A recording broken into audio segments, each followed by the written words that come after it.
Friends, welcome to our YouTube channel Learning stories.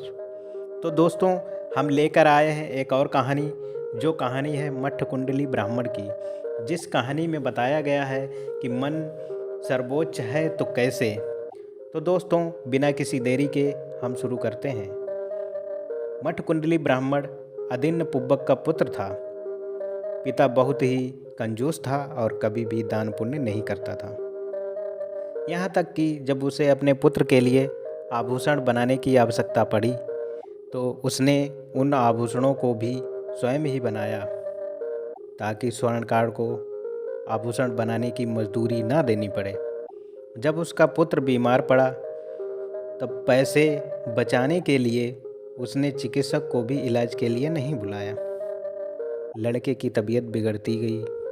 अंत में पिता को लगा कि अब वह ठीक होना संभव नहीं है।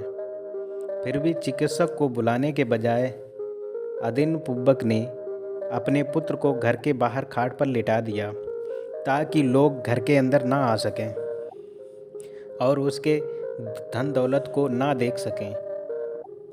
उस दिन प्रातः बुद्ध ने अपनी अंतर्दृष्टि से सर्वेक्षण किया और अपने सर्वेक्षण में मठ कुंडली को पाया।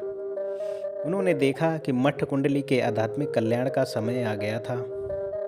अतः उनके चरण मठ कुंडली के आवास की ओर चल पड़े। घर घर भिक्षाटन करते हुए शास्ता अदिन पुब्बक के घर पहुंच गए। मठ कुंडली ब्राह्मणे बरामदे में लेटा हुआ था। तथागत की दिव्य आभा से प्रभावित हुए बिना नहीं रह सका। भीतर में उसका हृदय शास्ता के दर्शन के लिए बेचैन हो रहा था, पर उसका शरीर जवाब दे रहा था। उसकी काया खाट पर थी, पर वह बुद्ध के साथ जुड़ चुका था।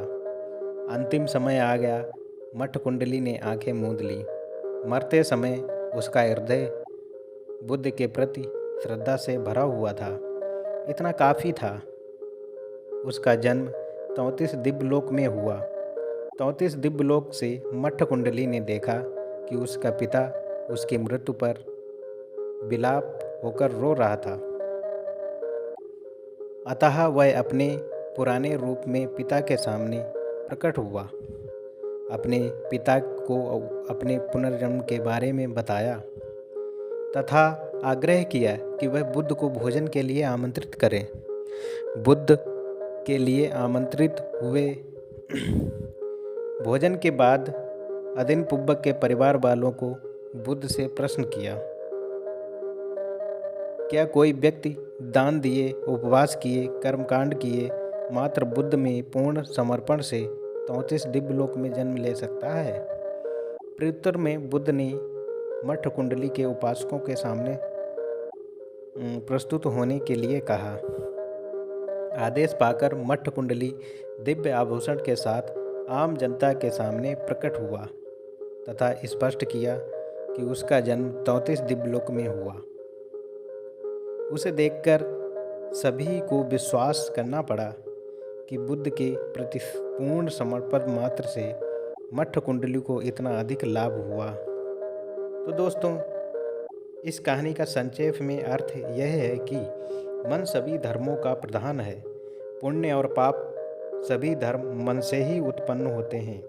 यदि कोई प्रसन्न मन से कुछ कहता है या कुछ करता है तो उसका फल सुख होता है। सुख उसका पीछा उसी प्रकार नहीं छोड़ता जिस प्रकार मनुष्य की छाया उसका कभी साथ नहीं छोड़ती। तो दोस्तों, अगर आपको हमारी ये कहानी पसंद आई हो तो हमारे चैनल को सब्सक्राइब करें और बेल आइकन को प्रेस करें, जिससे आपको हमारी नई नई वीडियोज़ की नोटिफिकेशन मिलती रहे। तो ठीक है दोस्तों, मिलते हैं अगली कहानी को लेकर।